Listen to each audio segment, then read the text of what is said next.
move down? You have some You guys room over want to here. come down? How do we- If you want, you could leave the cameras there, it's fine.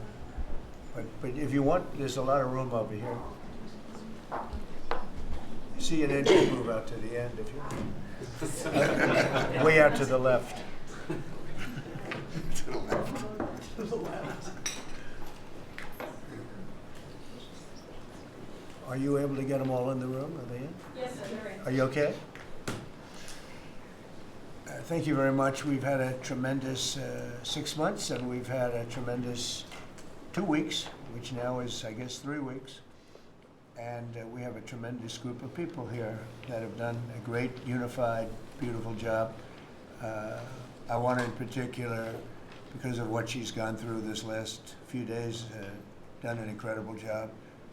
As you know, Christy, I'm going to ask you to say a few words about Texas. The first person there was the first person I saw on television was you, actually. And you've worked great with the governor, who's terrific. And you might want to tell a little bit about the trials and tribulations, but we appreciate the job that you and everybody have done. You had people there as fast as anybody's ever seen. So I really appreciate it. We all do, and maybe you could say a few words. Sure. Well, thank you, Mr. President. I want to thank you for your leadership. Texas is strong, and the people of Texas are incredibly strong. They've gone through something that is absolutely horrific, and it is heartbreaking to watch these families suffer the way that they are. As soon as this flash flooding event happened, you know, the governor has activated his emergency responders. Nim Kidd is his emergency management director, who is incredible, and has immediately worked with the local first responders to get help to individuals and get them evacuated, put requests in to me. We deployed, sir, right away, as you know, because you and I were talking a lot during this time, the Coast Guard. We also had some assets out of Customs and Border Protection. Our BORTAC teams went in and helped with rescues and clearing debris so that we could get roads open and people get the help that they need. I think when I got there the most, sir, that day, as soon as I arrived on site, was getting a briefing from all the emergency responders, was just how unified they were in focusing on the fact that we're there to save lives. They were there to rescue people, find people who were still alive, and to reunify them with their family members. We as a federal government don't manage these disasters. The state does. We come in and support them, and that's exactly what we did here in this situation. FEMA went to an enhanced level immediately, but as soon as you signed the major disaster declaration, we were able to get them resources and dollars right away, just like you envisioned, through state block grants to help them with cleanup. And we're still there in presence, and FEMA's been deployed, and we're cutting through the paperwork of the old FEMA, streamlining it much like your vision of how FEMA should operate, and it's been a much better response to help these families get through this terrible situation. We still are looking for people.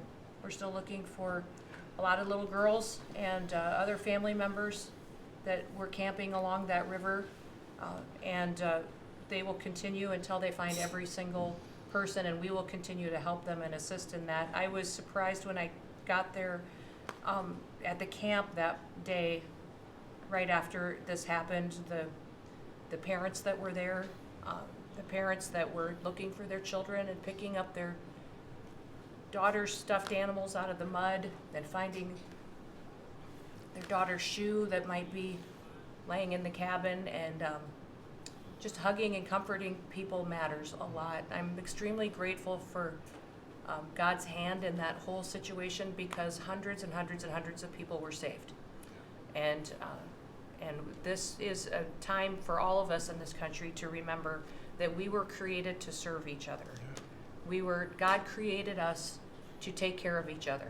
And that when we do that, we are happier, we are more fulfilled, and we can walk alongside people on their worst day and help them get through it and come out the other side, knowing that we can continue to live a life that God has purposed for us. So they're grateful for you. Several times the day after the flooding, you and Melania were on the phone with me, and I want to thank you for that. That meant the world. I was able to tell many of those folks that I had been visiting with you and that you had said, whatever they need, Christy, let's deploy it and get it down there and be helpful. And on Sunday, when the families were waiting at a church to identify their children's bodies, Franklin Graham and I called in and prayed with the families and read some scripture with them, and he was incredible in making himself available to that as well. We'll be back down there in a couple of days and continue to do all we can, but this is an unprecedented event. It really is. There's been tragedies like this around the country, but everyone is unique in different situations, and the response the federal government had supporting the state through this, I'm proud of the people that stepped up and immediately came. The Coast Guard, when they came in, they had a difficult time even getting the aircraft in and landed. They had to try several times in the weather to get it in and deploy, and I think we've heard about, our one Coast Guard member that was responsible for saving over 165 people, but that entire crew did incredible work. And all the first responders there did incredible work. And I know people are getting tired now, but they're getting reinforcements and volunteers are showing up. And I just want to commend the governor and his team for being the leaders. And they're so thankful that you're letting them make the decisions and manage the response like it should be. And then us supporting them with the resources of the federal government. We've already deployed dollars to the state, much like the block grants that you've talked about. Right. So they're grateful for that, sir. There's never been a wave like this outside of the breaking of a dam. This was almost a wave that ended up being 30 feet high, more actually. Now with the dam you can understand it, but this approached almost with that speed. When you see a dam break, it's not a pretty sight. It wipes out everything, and this is the kind of thing that built up so fast. And it's happened 2 or 3 times before over the years, but not to this extent. But tell them when you met the father who was picking up the daughter's clothing. And I had walked through so the sad. cabin where all the little girls died, and I had kind of fallen apart in there, but I walked out of the cabin, and a gentleman was standing there, and he said, that man over there needs a hug. And so I walked over to him, and I hugged him, and I said, do you work here? And he said, no, my little girl was in that cabin. And he said, and I just found her best friend about an hour and a half ago. She had passed away. And he just fell apart. And so then we just hugged and talked for probably an hour about that. But then there was the grandpa was there looking for his granddaughter as well. There was a dad there of one of the counselors. The counselor was alive, but she was dealing with the fact that she had hung on to some of these girls and was trying to keep them out of the floodwaters, and had gotten hit by something and had lost 2 of the girls and wasn't able to hang on to them, and was going to live the rest of her life thinking about that moment when she wasn't able to hang on to these girls. But these parents were picking up their kids' belongings out of the mud and throughout the camp and putting them in bags. And then one of the dads said, I knew 50 of these girls here. So I knew that was her dress and my daughter's friend's dress. So he was picking it up and putting it in a bag to return to her parents. And so it was and then the director was there comforting everybody who had lost his father the night before too, and he was still there trying to facilitate all of these parents grieving their children and find them. So the strength of people is incredible. One of the things that I asked there that day was that they all have escorts or counselors when parents come in. So from that point, that when they came into the camp, that they have somebody with them when they're going and looking for their children's belongings or looking for their children. And so very emotional, but also just so tragic. The relationship with Texas and the governor has been obviously very good for years with me, but the relationship with Texas and their first responders and us with our first responders and lots of other people, and we brought in a lot of helicopters from all over, and we had a lot of helicopters. It was actually dangerous, a lot of helicopters up there, but they were real pros, and they were responsible for pulling out a lot of people, and we got them there fast, and Texas had some good ones too, but the response has been incredible, and The fact that we got along so well, I don't know, I don't even think that's a political thing, but we got along so well, and it was so unified. I think a lot of lives have been saved. That could have been as bad as it was, and you could have lost double or triple. This thing was just really horrible. Well, congratulations on a great job, and appreciate it. I know you're going down. I'll be going down on Friday with First Lady. We'll be taking a trip, and we don't want to get in anyone's way because that's what happens. The president goes, and everyone's around focused on. I don't want anyone to focus on us, but it's possible they could have somebody saved still. There's a lot of areas. It's a big area, and it's probably unlikely at this point, but there could be. I mean, they're thinking there could be the possibility, but what a tragic situation. A good job, and we'll see you on Friday, and we'll finish out the day here.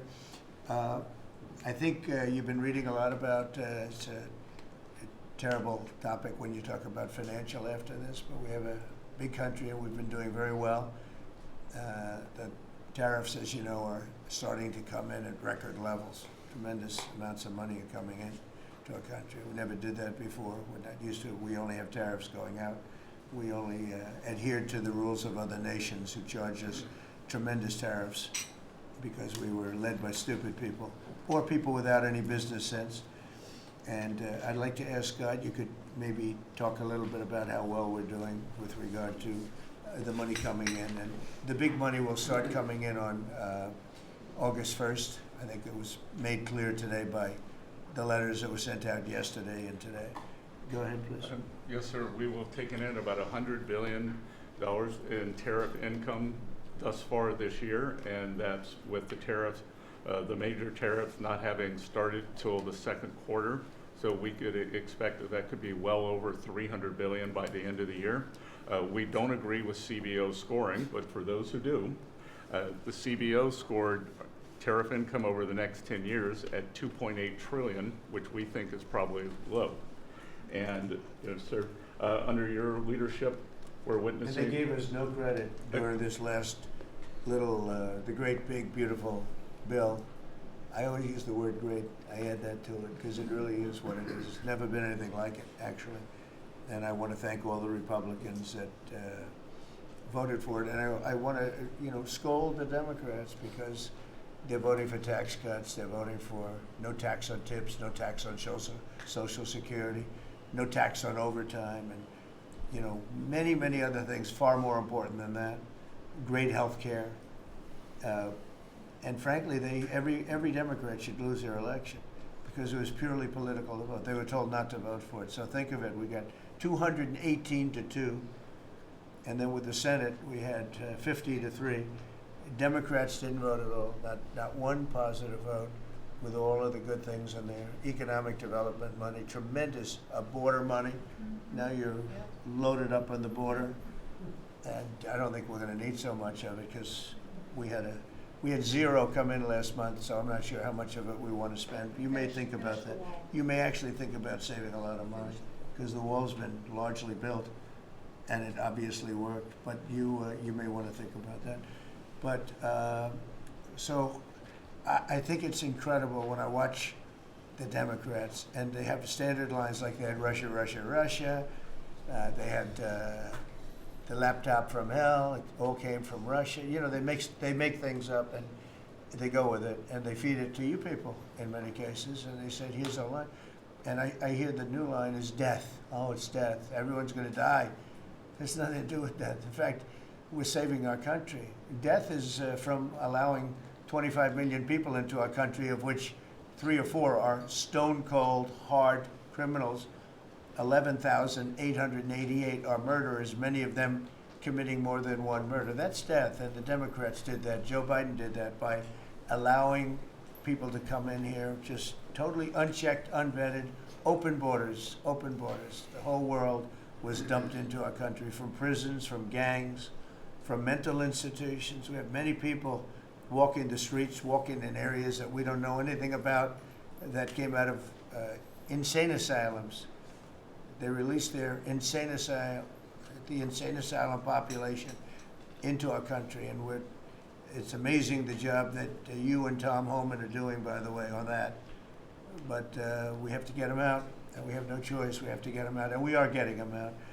And so, Pete, you want to tell them about our great military and how well we did with respect to the bombers and the B-2? We had the pilots here 2 days ago, and they were incredible people. Go ahead. Yes, sir. Truly a historic mission, and demonstrated the skill and courage of the United States military. From those B-2 pilots and families that we had a chance to meet, sir, to the fighter pilots, to the refuelers, to the maintainers, to the air defenders who defended the base. What was demonstrated on the world stage was American military might and capability. And it wasn't just Fordo and Esfahan and Natanz that took notice in Iran. It was the rest of the world, that we have a decisive commander-in-chief willing to use these capabilities, which are the best in the world. As the president pointed out, no one else could have done what America did there on that night, and everyone took notice of that.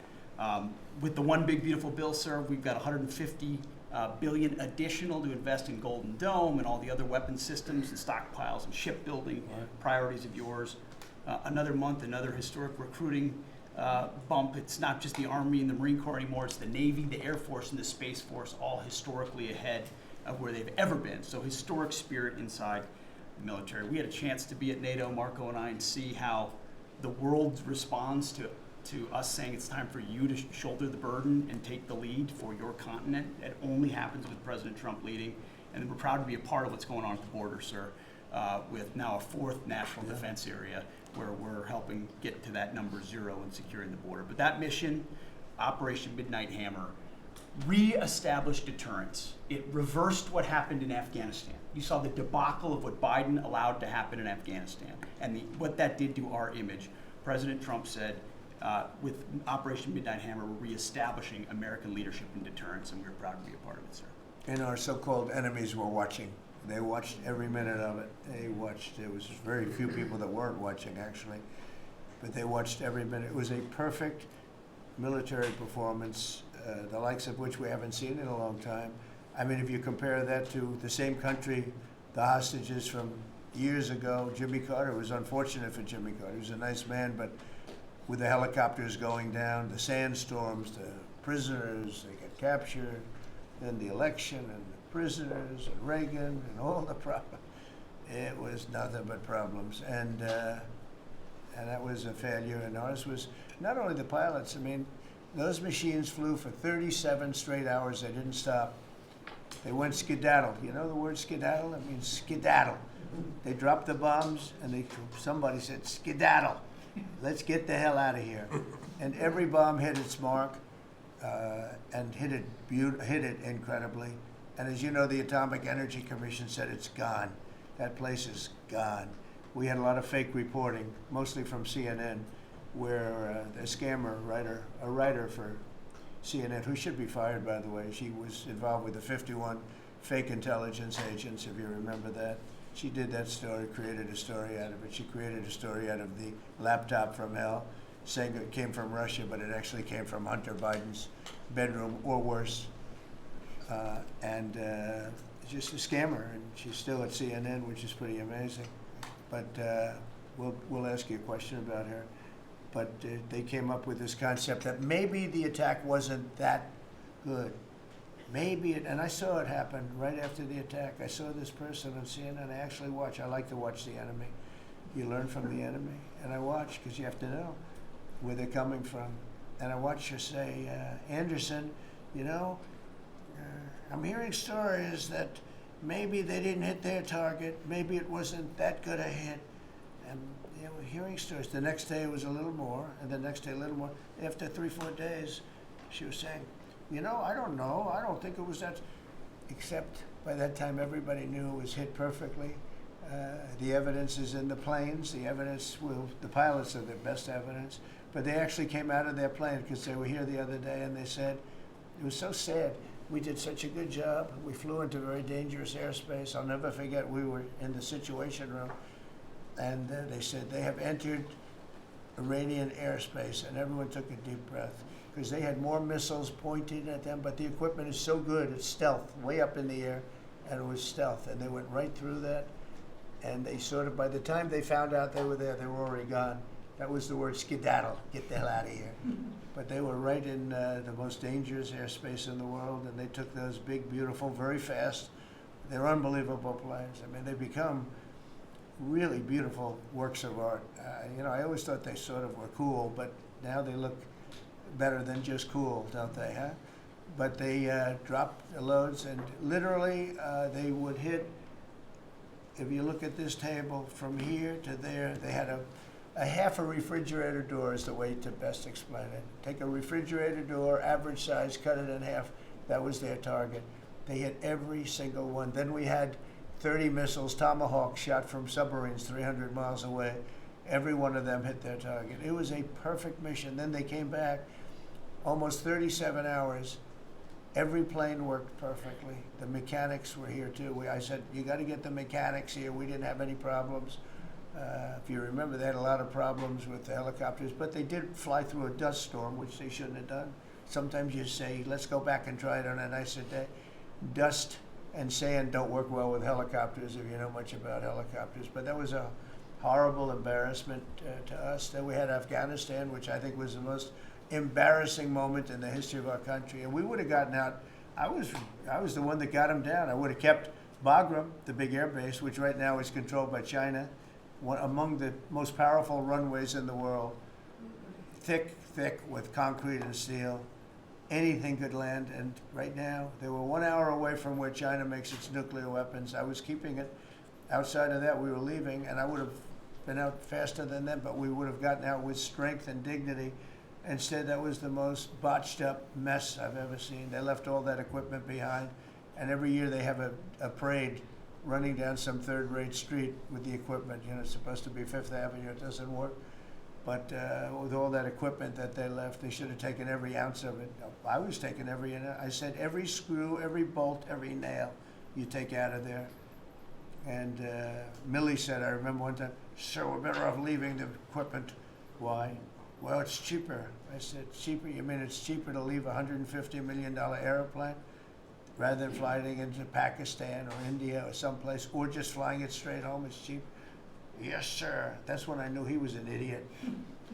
Didn't take long to figure that one out. But they left all that equipment, but they left their dignity behind. It was the most embarrassing moment, in my opinion, in the history of our country. Not that we got out. We should have not been there, but that we got out the way we got out, with great embarrassment and death. You had 13 young people. I've gotten to know their families very well, but you had hundreds of people killed that nobody talks about. Yet the other side, many people were killed. Many people are walking around with no legs, no arms from that whole thing. They left from the wrong airport. They should have left from Bagram, because Bagram was a big base with hundreds of miles of fencing and territory around it. Nobody would be able to get near it. And they left. So, we've done a great job, and I think people are really starting to see it. They're starting to appreciate it. Pete's done fantastically. That mission was a work of art. And I have spoken to some of our perceived, I don't know if they're enemies, but they're perceived as being potential enemies. And they essentially said the same thing, very impressive. There wasn't a thing that we didn't lose an engine. We didn't lose, they landed and they were cheered.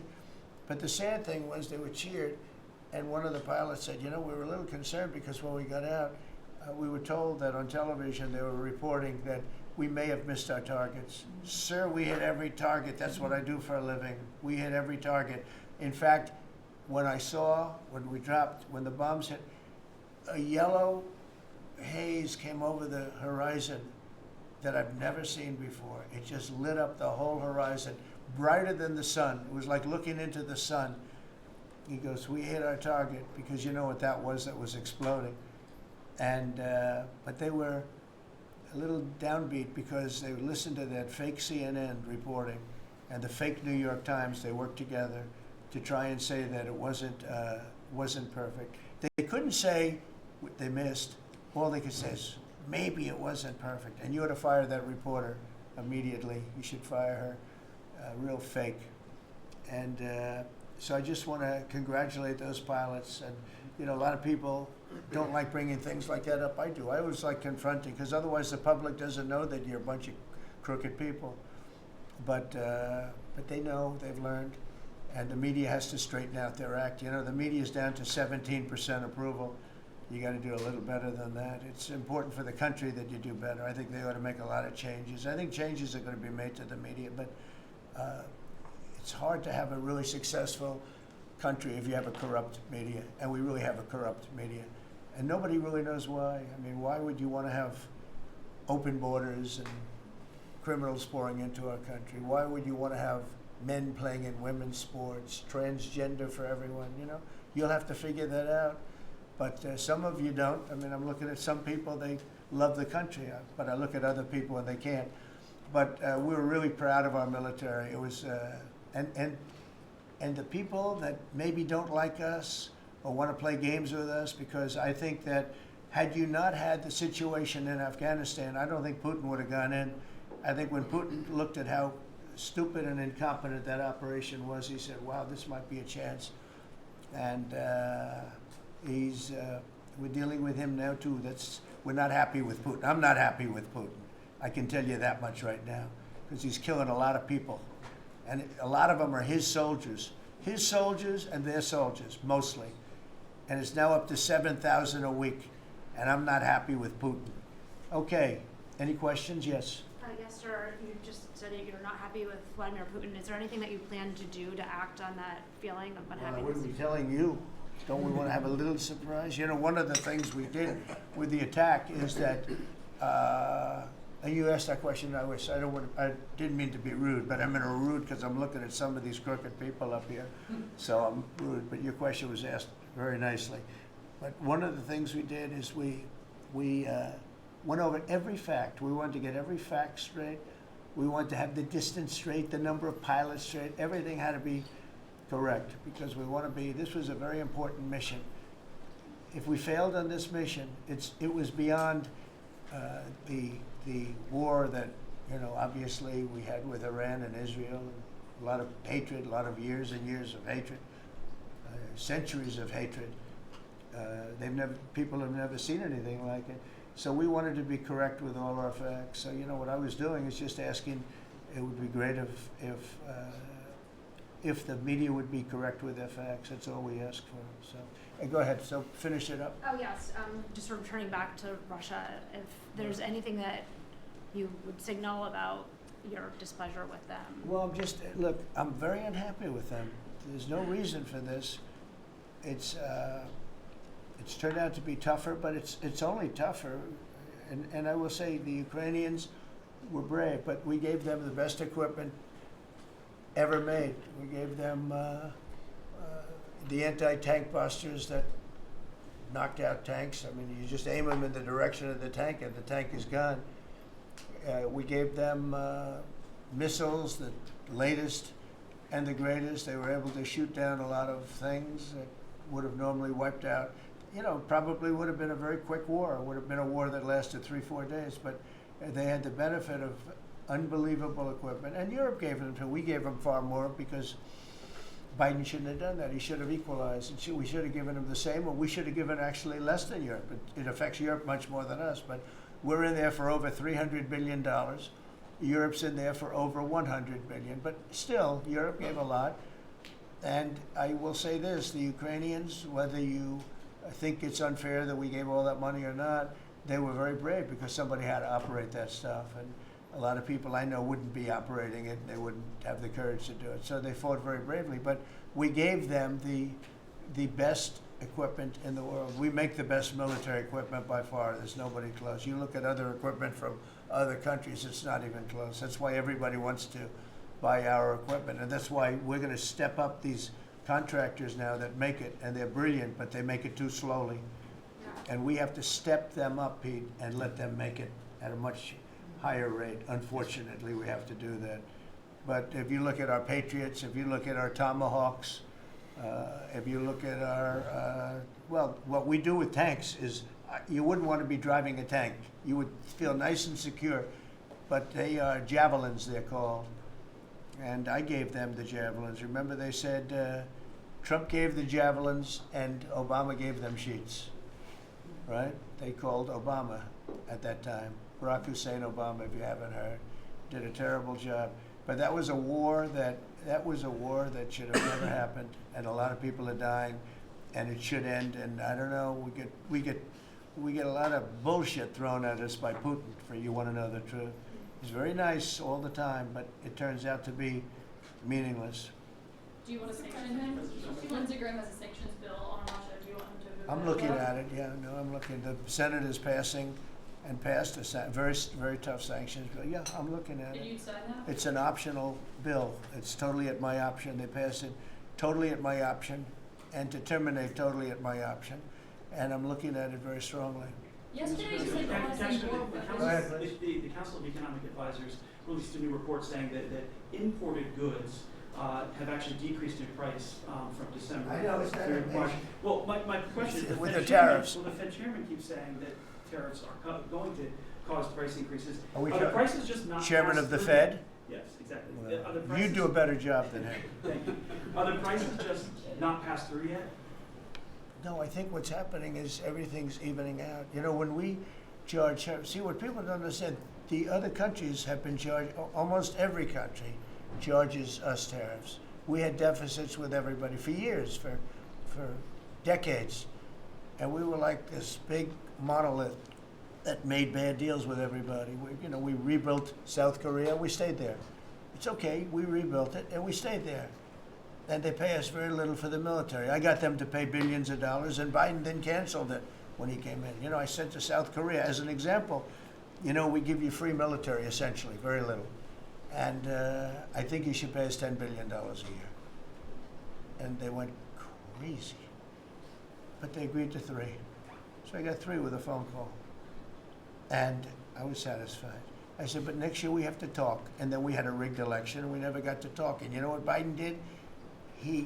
They probably went to him and they said, listen, Trump treated us terribly, and we shouldn't be paying anything, and he cut it down to nothing. So that's what happens. It's ridiculous. That's the other thing. We're talking to countries about contributing to the military, not only just paying more in NATO, but contributing. We have 45,000 soldiers in South Korea. We have 45,000 soldiers in Germany, 52,000 actually. And that's a huge economic development for them. That's tremendous amount, just like having a city. It's tremendous money for them, and it's a tremendous loss for us. So we're talking, in a very nice way, we're talking to them about it. It's very unfair. We supply the militaries to many very successful countries. I mean, South Korea is making a lot of money, and they're very good. They're very good, but, they should be paying for their own military. President Trump, can I ask you a question about Jerome Powell as well? And then the question to the Attorney General. Jerome Powell, and then I have a question for the Attorney General. Jerome Powell, who you've been pressuring to lower interest rates, he's facing accusations of lying to Congress, which is a potential crime about the Well, then he opulence. should resign immediately. We should get somebody in there that's going to lower interest rates. Do you want congressional Why don't you call Republicans for to- his resignation? Do you want congressional Republicans to investigate and It's pursue okay and with punish? me. I think he's terrible. I think, look, we're paying, I call him too late. T-O-O, too late, like Too Tall Jones for the Dallas Cowboys, right? Too late. He's always late. But he wasn't late with Biden before the election. He was cutting him like crazy. It didn't help too much, did it? But he was cutting him like crazy before the election with Kamala and Biden. He was trying to get them in, I guess. I don't know. He was recommended by somebody that worked for me. I like you better. If I could ask the Attorney General a question too, President. Sure. Your memo and release yesterday with Jeffrey Epstein, Yes. it left some lingering mysteries. One of the biggest ones is whether he ever worked for a American or foreign intelligence agency. The former Labor Secretary, who was Miami U.S. Attorney Alex Costa, he allegedly said that he did work for an intelligence agency. So could you resolve whether or not he did? And also, could you say why there was a minute missing from the jailhouse tape on the night of his death? Yeah, sure. If I Ma'am, could, could I just interrupt for Sure. 1 second? Are you still talking about Jeffrey Epstein? This guy's been talked about for years. You're asking, we have Texas, we have this, we have all of the things. And are people still talking about this guy, this creep? Some That other is issues. unbelievable. Do you want to waste the time, and do you feel like answering? I don't mind answering. I mean, I can't believe you're asking a question on Epstein at a time like this, where we're having some of the greatest success and also tragedy with what happened in Texas. It just seems like a desecration, but you go ahead. Sure. First, to back up on that, in February, I did an interview on Fox, and it's been getting a lot of attention because I said, I was asked a question about the client list, and my response was, it's sitting on my desk to be reviewed, meaning the file along with the JFK, MLK files as well. That's what I meant by that. Also, to the tens of thousands of video, they turned out to be child porn downloaded by that disgusting Jeffrey Epstein. Child porn is what they were. Never going to be released, never going to see the light of day. To him being an agent, I have no knowledge about that. We can get back to you on that. And the minute missing from the video, we released the video showing definitively the video was not conclusive, but the evidence prior to it was showing he committed suicide. And what was on that, there was a minute that was off the counter. And what we learned from Bureau of Prisons was every night, they redo that video. It's old, from like 1999. So every night the video is reset, and every night should have the same minute missing. So we're looking for that video to release that as well, showing that a minute is missing every night. And that's it on Epstein. Mr. President, on the tariffs again, August 1st, you said it is the deadline. What incentives do countries have to negotiate? It seems that deadline keeps moving. It was April 2nd, now it's... We didn't move, no. It's always been August 1st, that's what we're paying. A statement was put out today, and I put it out just to make it clear. It wasn't a change, it was August 1st. We don't change very much, you know. Every time we put out a statement, they say he made a change. I didn't make a change. A clarification, maybe. No, August 1st they pay. And everybody pays, everybody has to pay, and the incentive is that they have the right to deal in the United States. If they don't want to, they don't have to pay, and they don't have to deal here. But if they want to buy and make a lot of money and sell in the United States, they have to do that. You know, if you go back and look at some of the good presidents, our country was the wealthiest, proportionately the wealthiest, from 1870 to 1913. It was an all-tariff country. We didn't have income tax. That came in in 1913. We had tariffs. And we had so much money we didn't know what to do with it. We had, we had a couple of presidents that were very, very strong. McKinley, I guess more than anybody, but he was the tariff king, but he was very, very strong. It's sort of sad. He made a fortune for this country, became very rich, and then Teddy Roosevelt went out and vice president, and he spent the money. And they said Roosevelt was a great president. And let's say he was a great president, but the money was paid by McKinley with tariffs.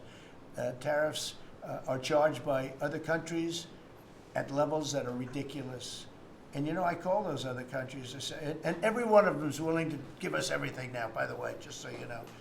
Sir, we'll charge you no tariffs, nothing. We'll give you everything. We'll give you access to our markets. We'll give you everything. Is that a correct statement, Scott? Yes, sir. Howard, would you say that's a correct statement? Exactly correct. It's like they just don't, because they're very spoiled, because for years they ripped us off and we didn't have a president that understood it, or Secretary of Treasury or Secretary of a lot of different secretaries are involved, but certainly Commerce Secretary was, you know, not doing their job. I don't know about Kelly, she's small business. We'll keep it that way, okay? Her small business is bigger than almost all big businesses when you add it all up. But no, they are very respectful of our country. But the incentive is that they have the right to do business with us. Without that, they don't have the right to do business. And that would be okay, too. And with the next flurry of deals, Yeah, go ahead. in the next 24 hours, will we hear a flurry of deals? Yeah, we have a lot of them going out. But the deals are mostly my deal to them. We're picking a number that's low. We don't want to hurt them, and fair. We're picking a number that's lower than, in most cases, lower than what they charged us. But it's amazing when you've paid all this money for years and they get one president that's a little bit different and a little tougher on this subject, and they're willing to drop everything they've been charging us for years and years. I mean, we have countries going, we will have you don't have to pay any tariff to come in and do business. They're giving us total access to their countries. They gave us no access to the country. They say, well, you cannot go into our, okay, good. Now it's, we will give you total access and you don't have to pay any tariffs. But please don't charge us tariffs. And we don't like that deal. So the letters I send out are, we have made some deals. We can make a lot more deals. It's just too time consuming. It just makes it more complicated. And we can do things over the years too. You know, we're not hard line. But it's about time the United States of America started collecting money from countries that were ripping us off and laughing behind our back at how stupid we were. Okay? Thank you. Mr. President, Yellow, in the yellow. On the tariff issue, so you've talked about India coming, but then a couple days ago you issued a new tariff threat to members of the BRICS countries for Yeah. if they aligned with anti-American policies. 10% charge. That would be India, Brazil. That's Russia, right, they have to South pay Africa. 10% if they're in BRICS. Because Right. BRICS was set up to hurt us. BRICS was set up to degenerate our dollar and take our dollar as the standard, take it off as the standard. And that's okay if they want to play that game, but I can play that game too. So anybody that's in BRICS is getting a 10% charge. Is that immediate, sir, or is Yeah, that pretty soon. if they engage in some behavior? Well, if they're a member of BRICS, they're going to have to pay 10% tariff, just for that one thing, and they won't be a member long. I thought BRICS was, you know, I said this about a year ago, and it largely broke up. But, you know, there are a couple that hang around, but I thought it largely broke up. BRICS is not, in my opinion, not a serious threat. But what they're trying to do is destroy the dollar so that another country can take over and be the standard. And we're not going to lose the standard at any time. If you have a smart president, you will never lose the standard. If you have a stupid president like the last one, you would lose the standard. You wouldn't have the dollar as you. And if we lost the world standard dollar, that would be like losing a war, a major world war. We would not be the same country any longer. We're not going to let that happen. The dollar, you ever hear the expression, dollar is king? The dollar is king. We're going to keep it that way, okay? And I'm just saying, if people want to challenge it, they can, but they're going to have to pay a big price. And I don't think any of them are willing to pay that price. There's some more questions. Red dress, please. Thank you, Mr. President. Are you optimistic about reaching the tariff deal with the European Union soon? Well, the European Union has been speaking to us, Ursula and the whole group, and they've been very nice. They treated us very badly until recently. Now they're treating us very nicely. It's like a different world, actually. They've treated us very badly. They were among the toughest to deal with. Actually, in many respects, they were much worse than China. Look at what they do to our companies. They sue Apple. They sue Google. $17 billion they got from Apple on a lawsuit that they didn't have a case. They have, you know, judges that are European Union judges. And they ruled, they take so much money away from our country in terms of that, in terms of other things that they do. They're very tough. But now they're being very nice to us, and we'll see what happens. We're probably 2 days off from sending them a letter. We are talking to them. I just want you to know, a letter means a deal. You know, a lot of people say, we got 200 countries. We can't meet with 200 countries. We have a few trusted people that know what they're doing, that are doing a good job, but you can't do it. You have to do it in a more general way, but it's a very good way. It's a better way. It's a more powerful way. And we sent them a letter. You read the letter. I think it was well crafted. And mostly it's just a little number in there. You'll pay 25%, 35%. We have some at 60, 70. Those are ones with massive, you know, where we have massive trade deficits because they've treated us very badly. But I would say in every case, I'm treating them better than they treated us over the years. Don't you agree with that? I could have done much. I could have been much harsher. I don't want to do that. We want to have relationships, but in every case, they treated us far worse than I'm treating them. I'm treating them very good. I could go higher with the tariffs, but I don't want to hurt them. That's why when you just read it, you come up with the number. It's so incredible that prices are actually going down. Just so you know, when I got in, everyone said, "Oh, eggs are going through the roof." That was the first. I was in for about 4 days, and they started screaming at me about eggs. I said, "That's Biden's problem." I didn't know about eggs, but eggs went up about 5 times. You did a fantastic job, and we ended up shortly getting. In fact, for Easter, they said, "Go out and buy plastic eggs. You can't use real eggs." Well, we bought 200,000 eggs for the White House, for the Easter egg hunt that we have at the White House, and there were eggs. We had the price down, and now the price is lower than it was before. We did a good job with eggs, but we did a good job with groceries. Our prices are down in this country. A big part of it's oil. The oil, you had a couple of places last week, you had $1.99 for oil, for gasoline. Nobody thought they'd see that. I want to get it lower if I can, but we've done a good job. You've done a very good job. Do you want to say a couple of words about that, you and Chris, about what's happening with energy? Well, absolutely, but I would say on the pricing side, President Trump, the fact that you've endorsed and supported a policy of energy dominance, that sends a signal to the market that we're going to have more supply. You talked during the campaign about inflation being a country buster. You've broken the back of inflation. In 6 months, among all the other things you've accomplished. We have no inflation. And we've got, and then heading into the 4th of July, these were the lowest gas prices at the pump in 4 years. And again, for Americans, this is like hundreds of billions of dollars that stay in their pockets because we lower the price of gas at the pump. But when we lower the price of energy, it lowers the price of food. It lowers the price of the clothes you wear. It's the biggest thing. It's the biggest thing. It's like a big tax cut. When you get energy down, every 50 cents is like a massive tax cut, and we've gotten it down much below that. You know, we had great energy, great low prices, everything else. When the election turned over, I'm trying to be nice about it. It turned over, shockingly, but nevertheless it happened. Energy started going up, and it went up really bad, and then he went back to the Trump policy. The problem was they didn't know how to do that, and he lost it. He lost that sucker. That big sucker was out of control, and his energy prices went way up, and that's what caused it. But it was also stupid spending. They spent money like, they used to use the term drunken sailors, but I won't use that term. Although it is very descriptive, I won't use that term. I refuse to use it. But they spent money at levels that nobody had ever seen before, and trillions and trillions of dollars wasted on the Green New Scam. Greatest scam in the history of our country, other than maybe Russia, that might have been. But the Green New Scam was the single greatest scam in the history of our country, and continues to be, but it's weakened badly. It's hobbling along because people are they're finally getting it. But they spent trillions of dollars on the Green New Scam, getting nothing for it. Devised by a couple of young people that weren't even good college students, you know? Not even good students. Check out their marks.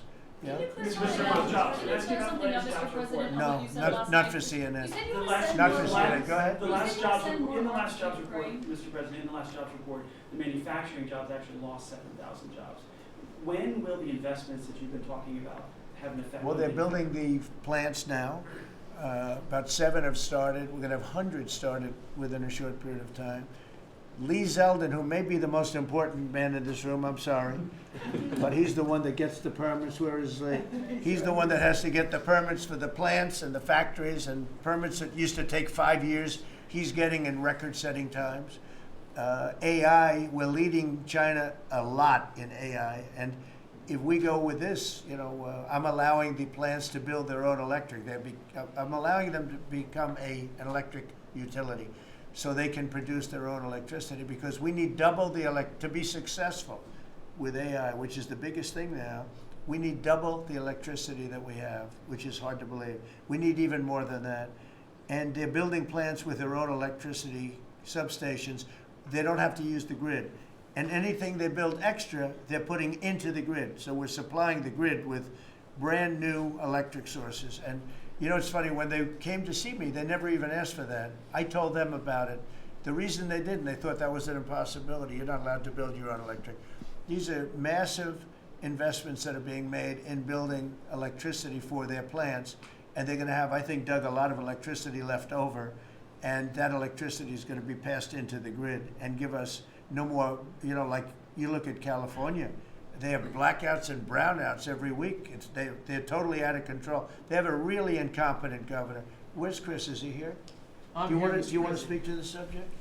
Yeah, I think a huge thing in the One Big Beautiful Bill, Mr. President, because of your leadership, is the ending of these subsidies, as you call them, the Green New Scam. That saves our country $500 billion over the next 10 years. But American taxpayers were paying twice. They're paying that money, $500 billion in the subsidies, and they were paying more expensive electricity price. If you subsidize something, you should at least lower the cost of it. But in this case, we were subsidizing something and paying more for it. So the one big beautiful bill had two huge things: ending wasteful spending. Wind, solar, and batteries combined are 3% of U.S. total primary energy.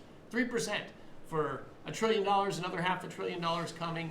It's just not a good investment, hurting our businesses, hurting our consumers.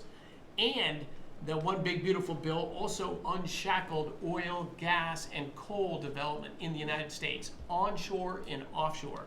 Secretary Burgum has been working tirelessly on how, by getting the government out of the way, private businesses will develop more resources in the United States, lowering costs for American consumers and making much better leverage for the United States to help our allies abroad and reduce the power of our adversaries abroad. So just a huge win in the energy front all around, and I thank you for your leadership.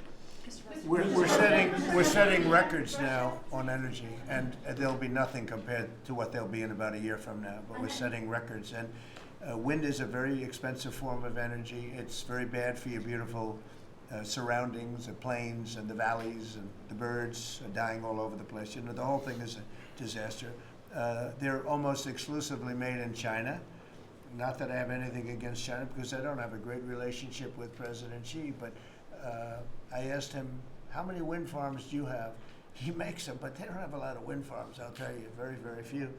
And wind is tremendously expensive and is very ugly. And if you own a house that's inside of a windmill, your house is worth less than half. And you hear noises. And interestingly, in New England, you probably read, where for 50 years they had 2 wells washed up, 50 years.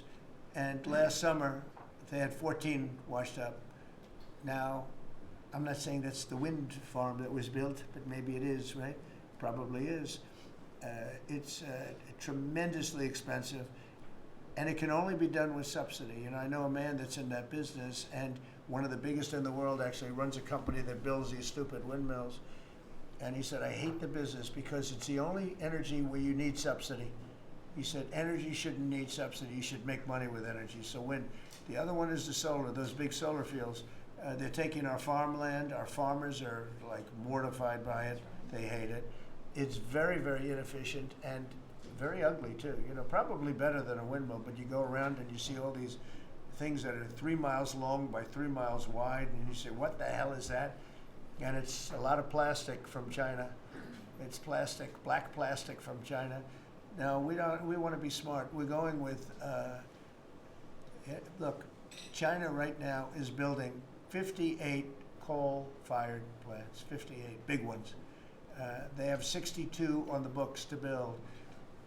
We've reintroduced clean, beautiful coal, because you know you can do a lot with coal now. Clean, beautiful coal, and natural gas, and all of the other things that we have. But we don't want wind, and we don't want solar, because they're a blight on our country. They hurt our country very badly, and smart countries don't use it. Solar sounds good, I will say, and I like, on occasion, you'll see a roof which is made out of solar brick, but it's a smaller use. We need the kind of thing that's going to fire up our plants, and it's not going to be wind, you know, that is very intermittent, as you probably know. But they've spent a fortune. They've spent trillions of dollars on this stuff, and I'll just give you one other story. A friend of mine is a very successful guy. He went back to see his mother in Minnesota. Hadn't seen her in a long time. And he wasn't back for 10 years, which isn't a nice story. I mean, you don't see your mother for 10 years. She's got some difficulties, which I know the guy, he does have some difficulties. He's very successful, but probably not the nicest person. It was actually longer than 10 years, but he went back and he told me he wanted to go and look at the valley. There's a valley in Minnesota that he thought was so beautiful. And I hadn't seen it in a long time. He's driving along the road. He said, oh my, I'll use the word gosh, oh my gosh. He said, oh, he said, it looked like a junkyard. You had 159 windmills. They were all over the place. Some were old, some were newer. different companies, different shapes, different sizes, different colors. Many of them were terminated. Terminated meaning closed. You can't take them down because the environmentalists don't let you bury the blades because they're made out of a fiber they say is bad for the earth. So they want you to put them up, but they don't let you take them down. But many of them were turned off.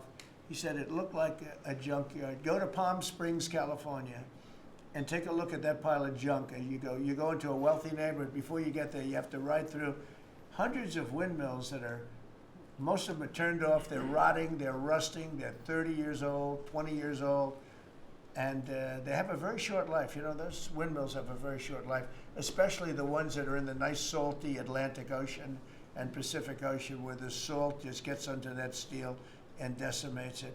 No, it's a horrible, horrible thing for our country. And I speak out. It would be nice to say wind, because it sounds so good, doesn't it, Doug? Wind, wind. But it's not.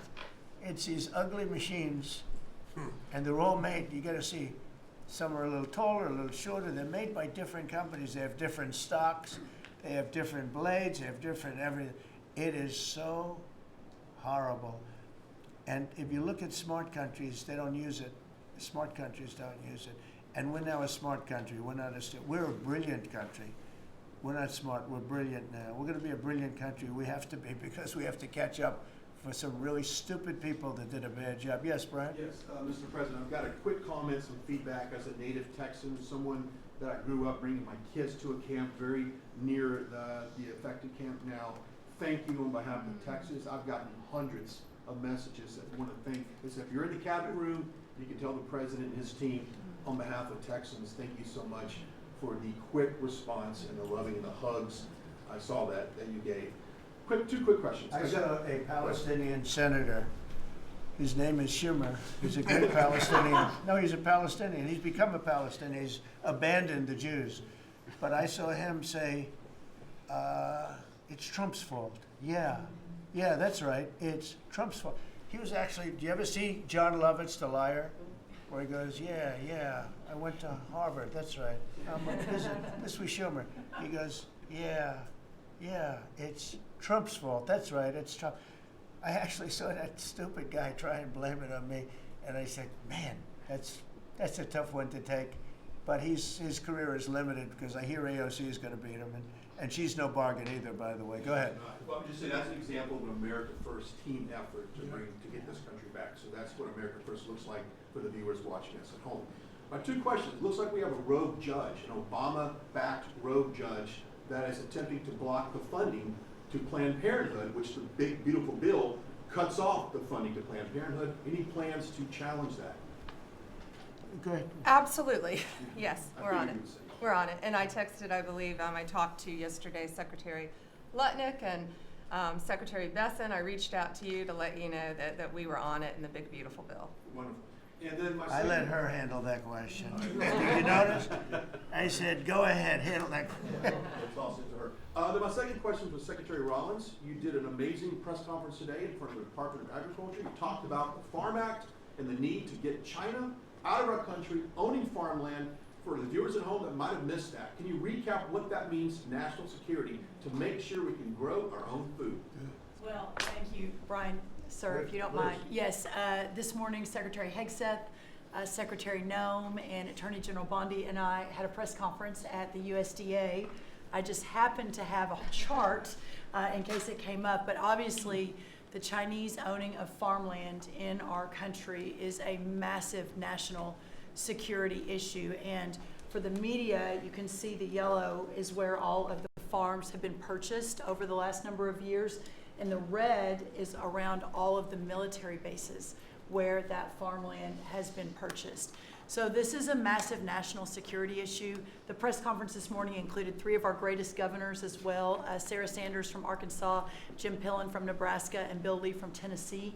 The states have begun taking a leadership role to ban the purchasing of China farmland. Obviously, Congress needs to step up and catch up, and we're going to be working alongside of them as well. We had some of our members, great members of Congress there, but it is time. And I think that this morning was symbolic of many things. The first of this administration working every day to effectuate President Trump's leadership and unequivocal support of America First.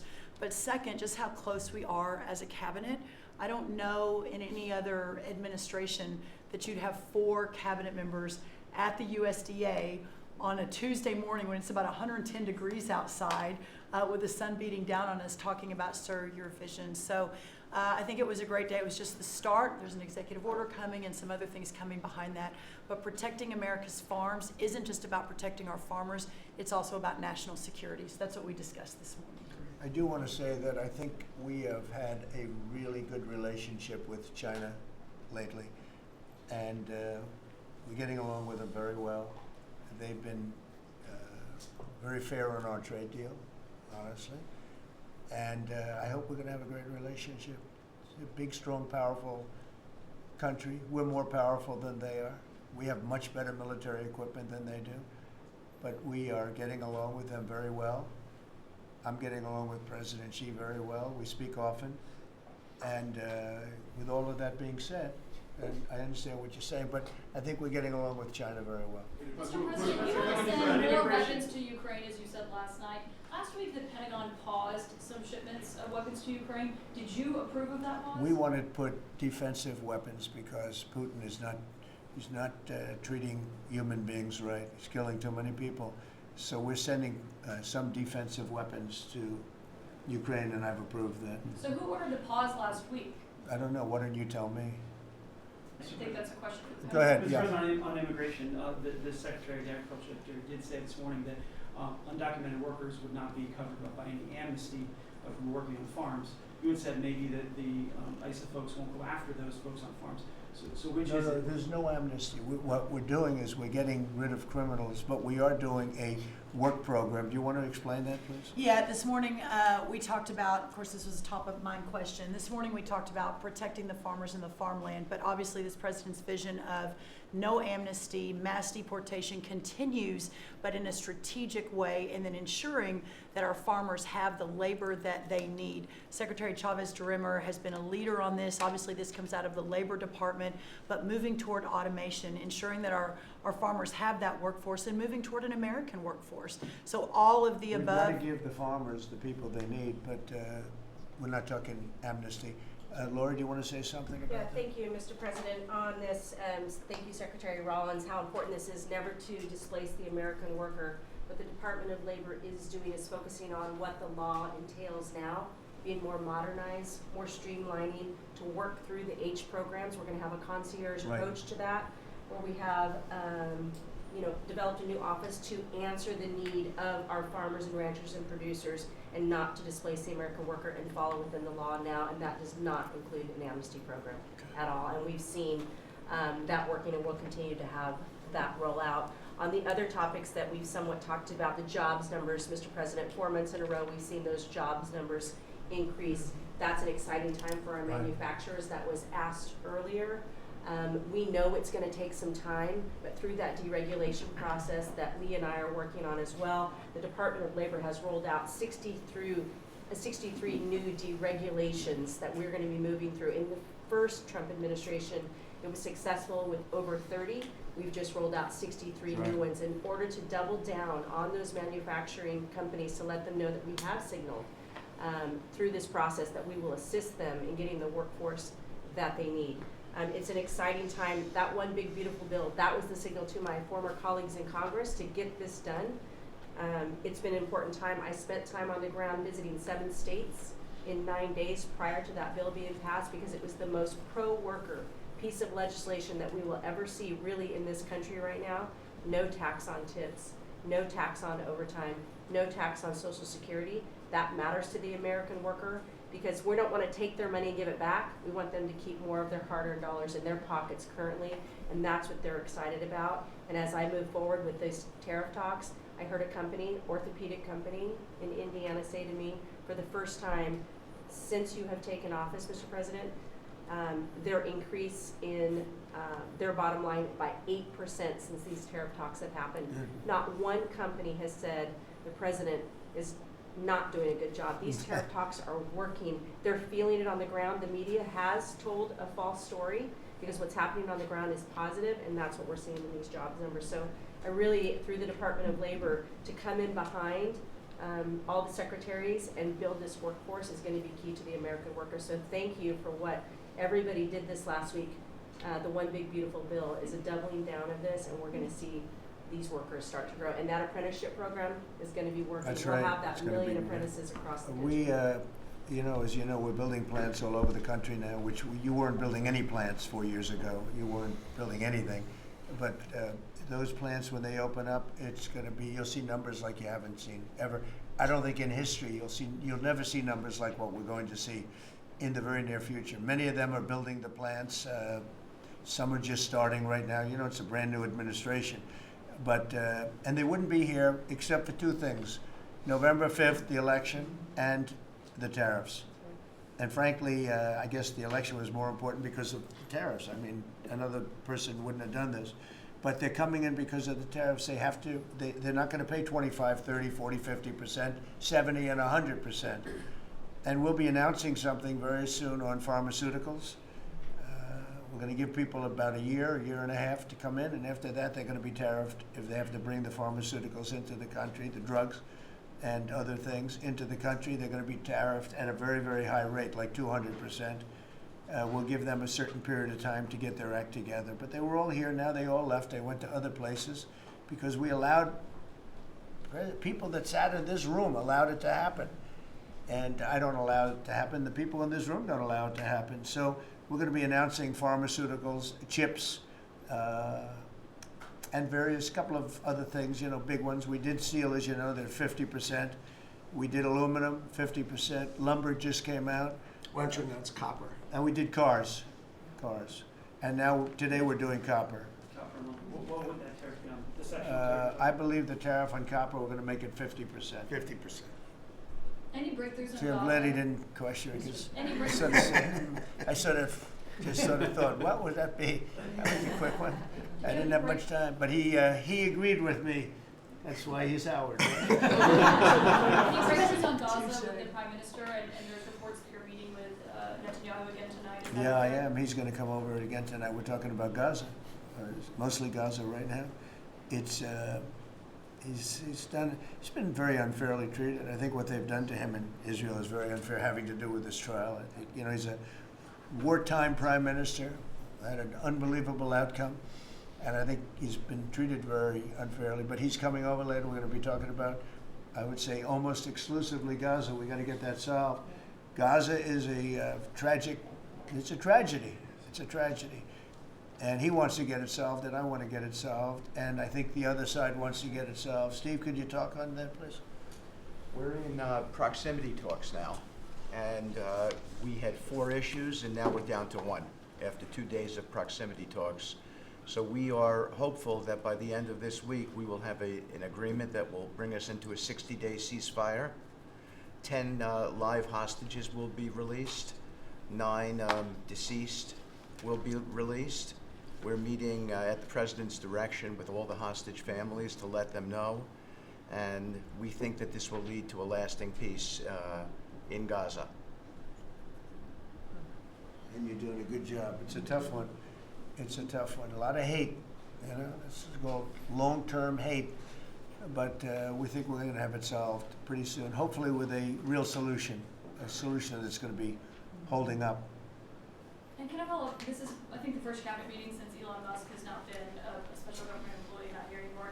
He's now saying he's going to create a third political party. Are you worried about the impact that that could have? No, I think it'll help us.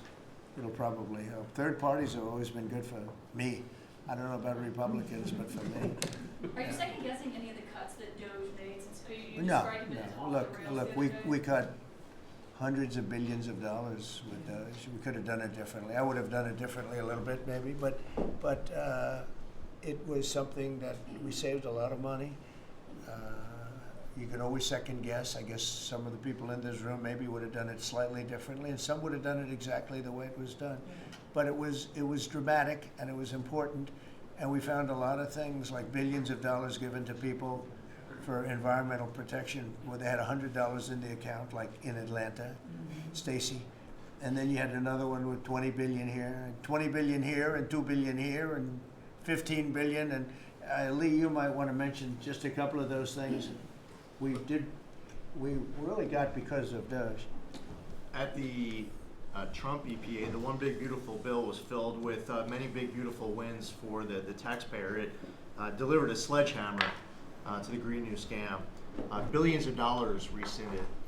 So it's a big deal for the American taxpayer who sees money go through pass-throughs that are filled with self-dealing and conflicts of interest. They see unqualified recipients. They see reduced agency oversight, and they want accountability with their tax dollars, and they got it. So in the example of the Stacey Abrams connected NGO, they received $100 in 2023. They got $2 billion in 2024. They had to complete training on how to develop a budget that was put into their grant agreement. They, out of nowhere, started paying a CEO $800,000, a COO $450,000, 22 people making over 150 grand. Out of nowhere, this is tax dollars. So money go through pass-throughs, through other pass-throughs, through other pass-throughs, and we lose oversight over it. And you see that it's going to former Biden officials, it's going to former Obama officials, it's going to Democratic donors. And we're not here saying we want to take money from a left-wing NGO and give it to a right-wing NGO. We want to give it back to the taxpayer. This is about us being good stewards of American tax dollars without any apology or regret.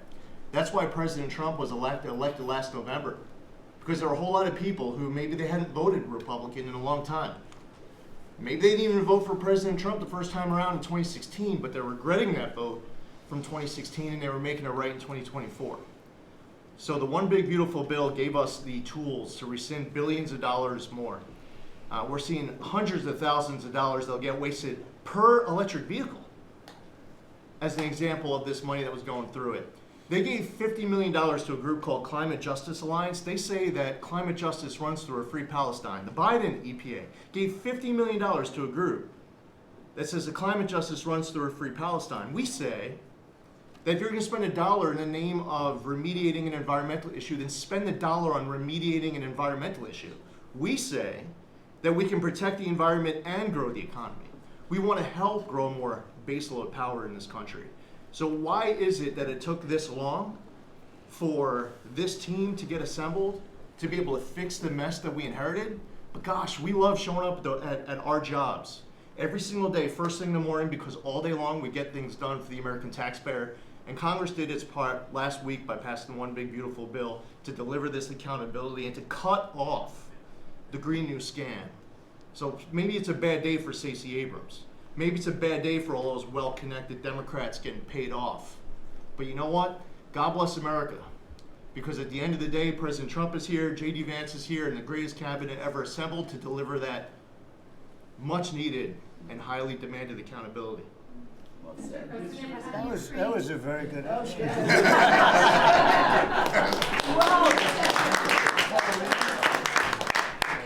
And that's from the heart.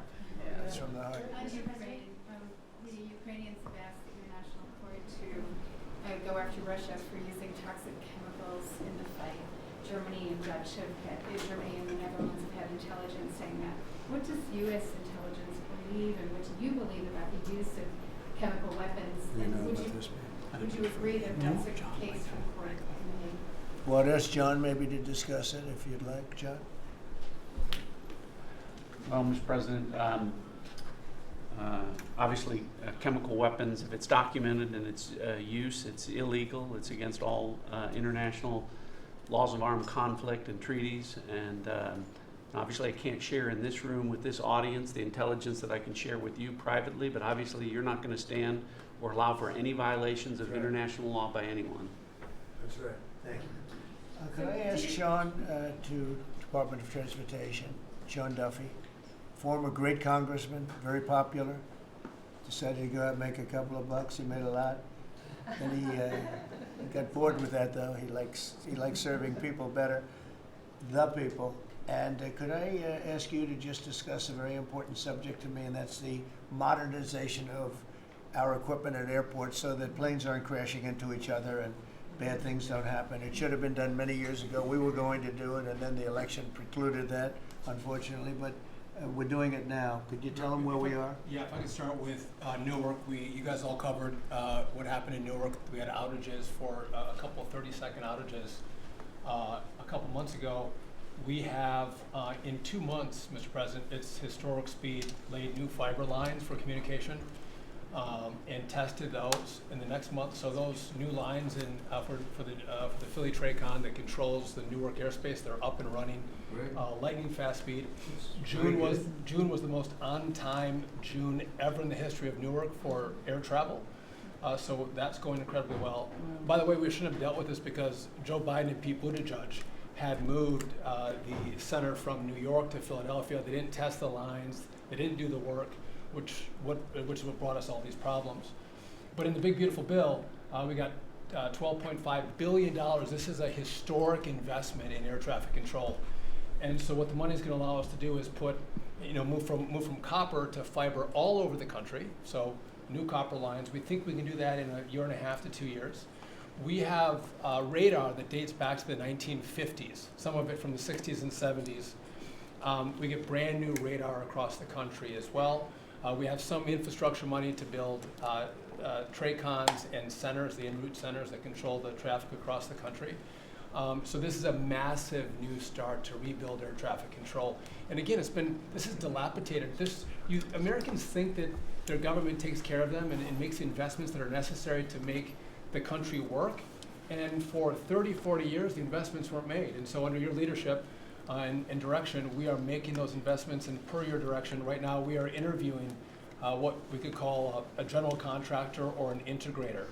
One company to manage. It's a massive project. The FAA is not qualified to manage this kind of a project. So we are now going through the process of finding who that one company will be to manage the whole project. We'll interview those companies together and make that selection. So we'll write one big beautiful check to one beautiful company that'll be responsible for this whole build. But if I just make one last point, this is not enough money. We're going to need more. But this is a massive new start. The biggest investment. We'll need some more money on top of it, but a great start from the big beautiful. It's a starter. The starter. It's very important to us. And just to cover that, there have been accidents, and my pilots, I would often hear them say, "Oh, good," and they would use a different system, a different country to land in New York. They'd use the radar and other things from a different country. I said, "What's that?" He said, "Oh, our system is so bad." And I knew that. We were all set to start.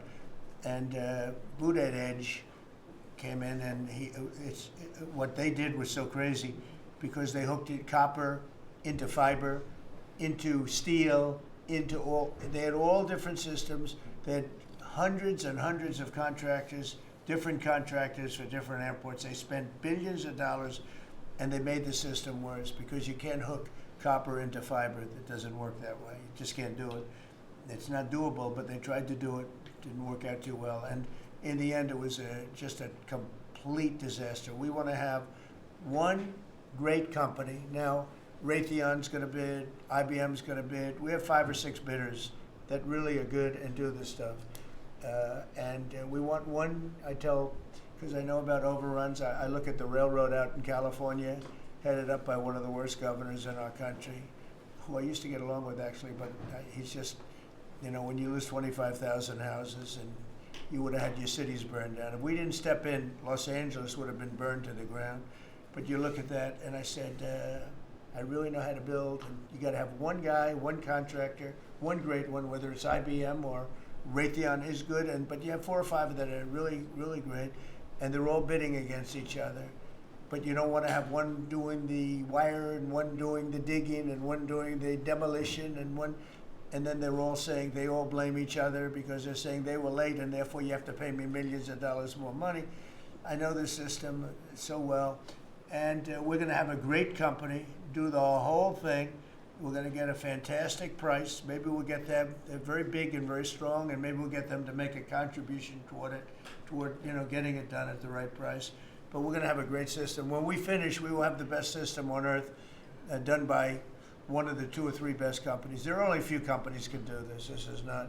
But if you would have seen what this other group did, they were going crazy. They had, I heard 3,000 contractors And then when it all came together, guess what? It didn't work. It's a disaster. So we're going to have in a pretty short period of time, it's going to take us about 2 years to build it, and we'll have a contract given out probably over the next couple of months. We have some great bidders, some great companies that want to do the job. You're going to have great air traffic control. Can I just make one last point of this? So the last administration signed a contract with an American company to fix the copper to fiber, and that contract was a 15-year contract. The system is failing today, but that's how idiotic and incompetent the last administration was. And under your leadership, we're saying, listen, we don't have time. We don't have 15 years. We don't have 5 years. We have to do it right now. And so the president always talks about on time and on budget. We have embraced that. We are going to be on time and on budget. And by the way, you mentioned a train out in California. Stay tuned for probably give us 5 days and you'll have an answer on what's going to happen with the $4 billion that we potentially have invested on a train that's going to go nowhere. It's going to be $120 billion that'll never connect San Francisco to LA. Again, the last administration wasted so much money on projects that never work. If you're going to have high-speed rail, you're going to invest billions, we should actually have high-speed rail in America, not boondoggles that fund political friends and allies and family They have members. from San Francisco, inside of San Francisco to inside of Los Angeles. Should have never been built because airplanes do it better. And you could drive it. You could drive it. No problem with driving it. The roads aren't even crowded. So they were going to do this, somebody's idea. Somebody got paid off a lot of money and they started it. It was going to cost a very small amount of money. And it ended up costing literally hundreds of times what the original. And now what they did is they said, well, going into the city is too big a deal. So we'll leave it 25 miles short of the city. So now they're leaving it. They're not going to finish it, really. It's not the same project. So now they're leaving it outside of San Francisco and outside, short of each. They just want to get it done, and I've never seen cost overruns. You know, if you have a cost overrun of 10%, you should be ashamed of yourself. 20%, you should not do any more jobs. This is a cost overrun of 2,000%, something like that. It's unlimited, and it's not finished. And maybe it will never get finished. And I told Sean, look at it from every standpoint, but we don't want to, you know, we have federal money going into that, and it's like throwing it out the window. So whatever you can do to stop it. $15 billion and not one track has been laid. $15 billion and we're 16 years into the project, not one track. Mr. President, On FEMA, Mr. President, do you? On New York, you're the most prominent Republican in the country from the city. What do you want to? Anywhere else? I think I can say. I don't want to be a wise guy. Perhaps I can. Maybe Marco. But how do you want Republican voters in the city to vote in the upcoming mayoral election? Should they vote for Eric Adams? Should they vote for Sliwa? Should they pick someone else? Look, number one, you have a communist running, and you shouldn't vote for him. He's a disaster. He's leading. He's got the Democrat nomination because that shows you where the Democrats have gone. He actually wants to take over the grocery stores of John Catsimatidis, who's a great guy, a rich guy, grocer, does a good job, wants to take over. He actually called me the other day. He's concerned his stores are going to be taken from him, and they won't be run like John runs them. Believe me, he runs a good operation. But he actually said he wants to run his own grocery stores. No, this is a man who's not very capable, in my opinion, other than he's got a good line of bullshit, and he's convinced them to go with him. Now, as you know, Cuomo, who does have capability, is running, but he got knocked out, and now they're running as, you have Eric Adams, the current mayor, you have Cuomo, and you have Curtis Sliwa. And Curtis runs every 4 years. He seems to be a fixture on the running scale. But you know, it's I'm not getting involved. But I can tell you this: I used to say we will not ever be a socialist country, right? Well, I'll say it again: we're not going to have. If a communist gets elected to run New York, it can never be the same. But we have tremendous power at the White House to run places when we have to. We could run D.C. I mean, we're we're looking at DC. We don't want crime in DC. We want the city to run well. Susie Wiles is working very closely with the mayor, and they're doing all right. I mean, in the sense that we would run it so good, it would be run so proper, we'd get the best person to run it. The crime would be down to a minimal, would be much less. And, you know, we're thinking about doing it, to be honest with you. We want a capital that's run flawlessly, and it wouldn't be hard for us to do it. And we've had a good relationship with the mayor, and we're testing it to see if it works. But New York City will run properly. We're going to bring New York back. I love New York. You know, I loved New York for a long time. Then we had a bunch of crooked people in there. You have an attorney general who's a total stone cold crook. New York State, Letitia James, a total crook. All they do is want to go after political opponents. They do what's ever expeditious for them. She's the one that took out Cuomo because she wanted to run for governor, and then she ended up getting 1% of the vote. She polled at 1%. She dropped out, went back to attorney general. You have a lot of crooked things going on in New York. We're going to straighten out New York. Maybe we're going to have to straighten it out from Washington. But when I see a communist who has actually gotten a Democrat, pretty much gotten the Democrat nomination, they also went to that new form of voting, which is a beauty. You go in there in third place, you come out in first. That's that form of voting that they have gone to. You know what I'm talking about. It's not too good. We're going to do something for New York. I can't tell you what yet, but we're going to make New York great again also. We're going to make it great again with the country. What we've done in this country in the last 6 months, nobody has ever seen it. And I told the story, the King of Saudi Arabia, I was over there. They gave us $5.1 trillion between Saudi Arabia and UAE, Qatar. 3 stops, $5.1 trillion coming into our country as an investment, biggest investment ever made. And it's all going to good stuff. I mean, all real big, good stuff. Energy projects, big, big things. But they all 3 told me essentially the same thing. We thought your country was dead, and now you've got the hottest country in the world. We're right now riding the hottest country. We all, and you can all be proud of it. We're in the hottest country. This is the hottest country in the world. There's nobody close. Made hotter by some great pilots and great machines that nobody else has. Those great, big, beautiful machines, they rode those machines right into the toughest territory, and nobody knew what the hell happened. And then they hit their targets perfectly, and it was complete and total obliteration. And that's why that war ended, Steve. They told me that's why the war ended. The war ended when they saw that, it was over. And we're very proud of it. But we have the hottest country in the world right now, from a country that was close to dead. And if I didn't win, if you would have had the other person win, we all know who she is, whether it was she or Biden. They're the same. He may have been more competent than her, and that's hard to believe, right? But if you had that ideology in, I don't believe you would have had a country anymore. I think you would have had a country that was broken up. But we had a dead country. Now we have the hottest country in the world, and everybody knows it, and everybody said it. Mr. Vice President, do you have anything to say? Well, thank you, Mr. President. I just want to say that I'm very proud of the whole team. I think everybody has worked together. You see Pete and Marco and Steve working on some of the diplomacy, Christy and Pam working on the border. We just have a really, really solid team, and we've done a lot of good work. And in particular, I want to congratulate the White House staff led by the President on getting the One Big Beautiful Bill passed. Yeah. I was personally skeptical, sir. I never told you this, but I was skeptical we'd be able to get that thing done by July 4th. We did it because we worked together and we worked very well. So it's an honor to be a part of it, but I'm really proud of you guys for doing a great job.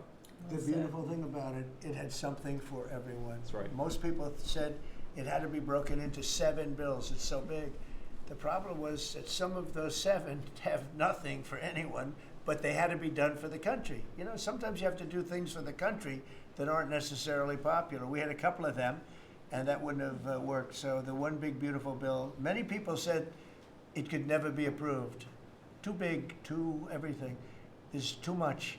But it had something very big and very important for everyone, and it's great for the country. And remember, the Democrats have come up with a false narrative, you know, just whatever.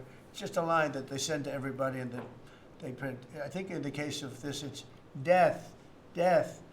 Everyone's going to die. I heard that. Everyone's going to, just the opposite. Everyone's going to live. What we're doing is saving our country and making it much bigger, better, and stronger than it ever was. I'd like to ask, Marco's been doing such a great job. Do you have anything to say? Well, it's just going through a list here, Mr. President, and I think the Vice President's pointed out to the great team you have, and all these achievements that have happened domestically. But you think about it, under your leadership, we prevented and ended a war between India and Pakistan. NATO's now at 5% for the first time ever, the highest numbers ever. A peace deal between the Democratic Republic of Congo and Rwanda. A 12-day war that ended with an American operation that we're the only country in the world that could have done. Hopefully, pretty soon, a peace deal between Azerbaijan and Armenia. The entire Middle East and the infrastructure of it has the potential now to change because of Syria and Lebanon, and it hasn't even been 6 months. Sure. It hasn't even been 6 months, so it's a a great lot. testament to your leadership in this team. Well, thank you very much, and you've done a fantastic job. Could I just ask Linda, she's involved in so much, she's so talented and so good, and she's working on a couple of little things like Harvard, who was given $5.5 billion over a short period of time. We caught him on that one, that's crazy, but you're working on so much, you want to bring education back to the States. How are you doing? Well, absolutely, and thank you for the opportunity. I think on the big, beautiful bill, what we saw, with school choice, that's finally on a national basis at the state level, but there are opportunities now for scholarships more and more often for kids who are in schools. It's going to be a big turnaround. I think one of the biggest accomplishments we had over the past week was the University of Pennsylvania with the Title IX ruling that Leah Thomas was stripped of her title. Riley Gaines and Paula Scanlon and other women who have stood, so strong against men and women's sports. And when you put out the executive order, that just solidified and gave them the opportunity. So those are a couple of really, really big wins, and thank you for that opportunity. And how are you doing with Columbia and Harvard? We're negotiating hard. I think we're getting close to having that happen. It's not wrapped up as fast as I wanted to, but we're getting there. Okay, good. And you've done a fantastic job. Thank you very It's much. been a good team. Yep, A team you have a great team. Around this table, a lot of people have helped with that. That's right. Thank you very much. Maybe just in closing, we spent a lot of time, effort, very little money on this room. This is called the Cabinet Room. It's been here for a long time. And it had some pictures that were not many of them and not very good ones. And I actually spent time in the vaults. The vaults are where we have a lot of great pictures and artwork. And I picked it all myself. I'm very proud of it. That's Andrew Jackson, the great Andrew Jackson. That's a gentleman named, and we call him President Polk. He was sort of a real estate guy. He was, people don't realize he was he was a one-termer, but he was a very good president. But, and I'm not sure I should be doing this, he actually gave us the state of California. He was the one. He was the one that hooked it up. So I'm not sure, maybe he won't be there for long. But if you notice, the frame is the exact same size almost as the other one, as Andrew Jackson. So that was a part of the reason too, I have to be honest. But Polk was actually a very good president who's got the same frame that I needed, okay? And up here you have the original George Washington right behind the light. And then you have Dwight Eisenhower, who was a very underrated president, built the interstate system, and he was the toughest president, I guess, until we came along. But I don't mind giving up that crown, because I don't want to be too tough on it, but we want to be humane. But he was the toughest president on immigration. He was very strong at the borders, very, very strong. And sometimes you can be too strong. He was strong on the borders, and during a certain period of time, they were so strong that almost every farmer in California went bankrupt. And we have to remember that. We have to work together. We have to remember that. But he was a very good president and a very good general and a very good president. And I thought he deserved a position somewhere on this floor. And then you have, this is very exciting to me, he was not a Republican, to put it mildly, but he was, he was a four-termer. He was Franklin Delano Roosevelt. And if you notice, there were a lot of ramps outside. We have ramp, people say it's an unusual place for a ramp. It was because of him. He was wheelchair bound. but he was an amazing man. It's an amazing portrait, and we used to have him in the room, a different portrait, and it was a terrible portrait. It was almost like it was done by a child. And I used to say, you know, I can't believe that he would have approved of that portrait of himself. And I was in the vaults and looking at things. I said, what's that? And we have some great curators here. We have 6 curators at the White House. They have 2 for paintings, they have them for furniture, they have them for different things. I guess cost is no object. Okay, cost is, maybe I'd have 1, but that's all right. But we have 6, and they're very talented, though. And he said, that's a picture of FDR. I said, really? Let me see it. They took off the wrappings, very well preserved. And I said, that's the picture they've been looking for years. That was the picture of Franklin Delano Roosevelt. And I said, oh, wow. And likewise, that frame-wise, it just doesn't work. It doesn't work if you have, I want to be nice, but it doesn't work if you have a big frame, a little frame, but it's like perfection. I'm a perfectionist. The mirror was down in the vaults also. I said, where is this from? And it's a very old, very storied mirror, beautiful. We put that up. And then over there is Honest Abe Lincoln.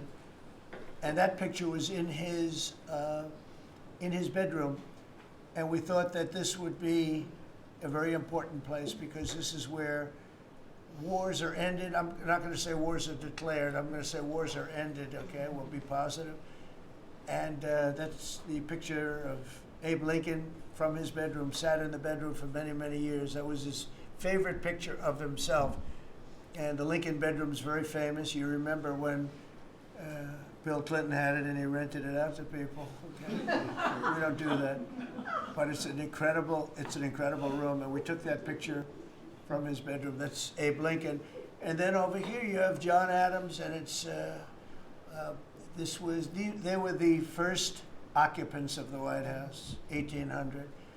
And John Quincy Adams, Mrs. Adams, they were the first occupants. So we have them looking at each other, and in between their stare is Abraham Lincoln trying to make peace.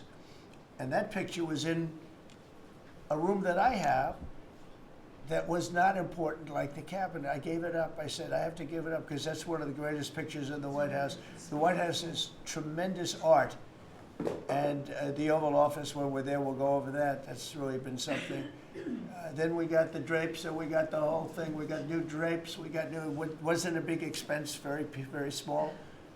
And we took some of the Chinaware and silverware and trophyware, they call it, from the vaults, and we had it cleaned up. Hadn't been shined up in 100 years. Some of this has sat in the vaults for over 100 years. Amazing. Over 100 years. Many of the pictures that were put up in the Oval Office, as an example, those two as an example. So he was president. They moved in 1800, and he won the election, I believe, in November of 1800, John Quincy Adams. And we thought that would be, he was considered to be a good president, and he was the first occupant of the White House, so it sort of made sense. And I love the frame of those pictures. Look at those frames, you know? I'm a frame person. Sometimes I like frames more than I like the pictures.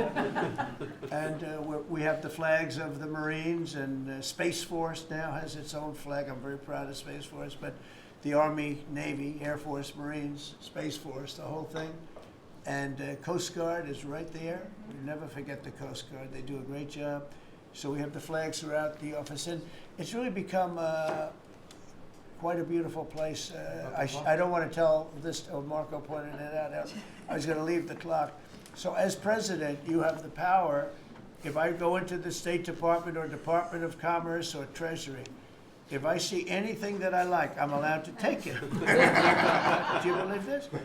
So I'm in Marco's, I see this gorgeous clock, grandfather clock, and there it is. I said, Marco. He didn't know about it. I had to read him the rule and regulation. I said, Marco, I love this clock. Look at it. It's beautiful. He said, what clock? I said, the clock that's in the other room is incredible, and nobody gets to see it there. Marco, I tried to talk him into it first, and it sort of worked, and then I had to use a little more. I said, I'd love to take that clock out and put it in the cabinet room. He said, no, are you serious? I said, Marco, I have the right to do it, Marco. And he said, all right, what the hell? So that's his contribution to the cabinet room. But it's, by the way, it's an incredible clock. And, you know, it's an important room. So you may see it again. Maybe we'll move it back sometime. Anyway, so that's pretty much it. But it really is great. Here we put out, you know, these lamps have been very important, actually. Whether people love them or not, but if you see pictures like Pearl Harbor and Tora Tora Tora, you see movies about the White House and where wars are being discussed, oftentimes they'll show those lamps or something like those lamps, something that looks like them, probably not the reals, because I don't think they were allowed to. This is a very important room. This is a sacred room, and I don't think they made movies from here. You never know what they do. But they were missing medallions. See the medallions on top? They had a chain going into the ceiling.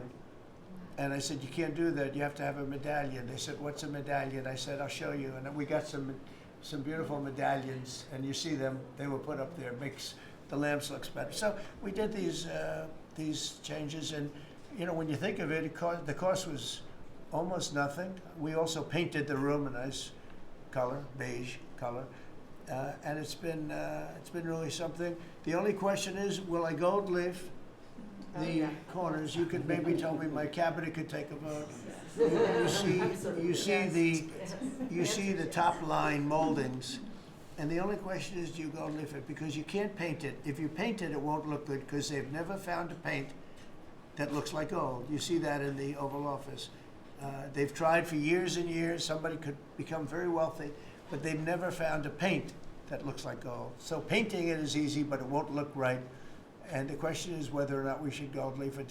Linda, do you have an opinion? I gold leaf it. You like it the way? No, I gold leaf it. You'd gold leaf it? Yeah.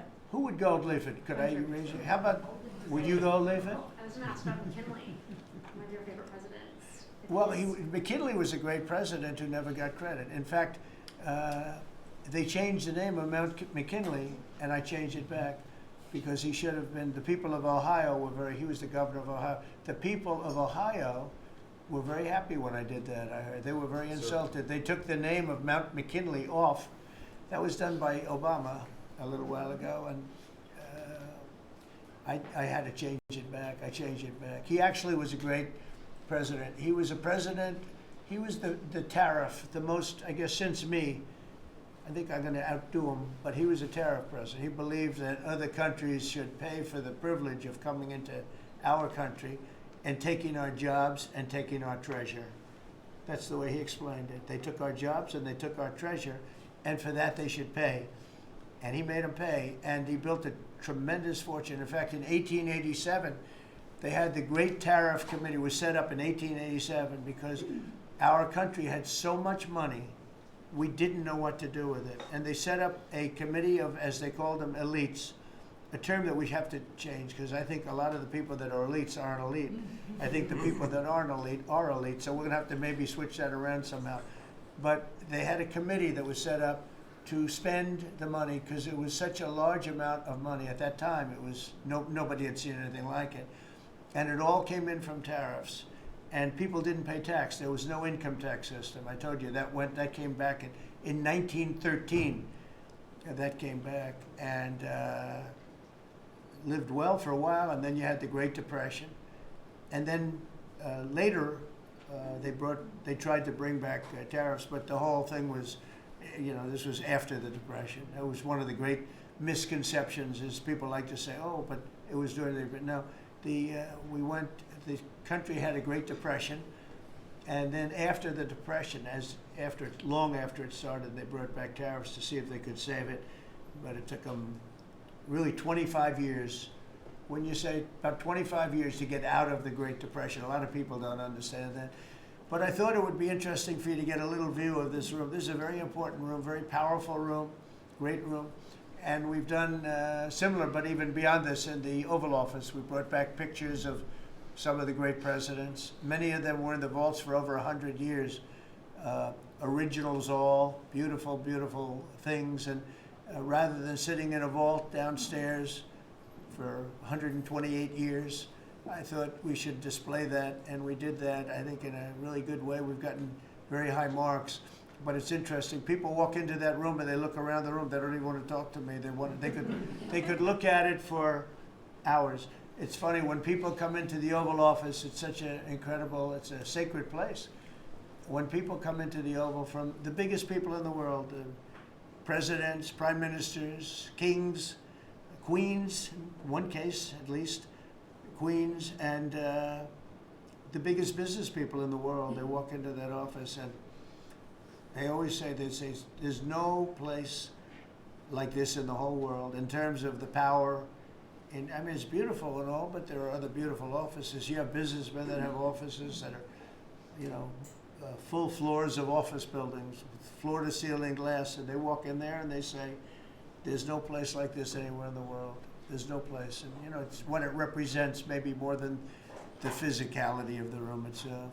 So it's an honor to have you all, media. It's an honor to have you. I just want to say we have a fantastic cabinet. Every one of them is a star in my book. And if they're not, I'll let you know about it. I'll throw them to the wolves. I'll throw them to the wolves in 2 seconds, because our country comes first, right? But I just want to thank you all for being here. It's been a lot of fun. Thank you very much, everybody. Thank you. Thank you, press, everybody. Thank you, press. Thank you, press. Thank you, press. Thank you, press. I'll tell you some other time. Thank you. Thank you, press. Yeah, I will. Thank you, press. Are we talking about next week or next?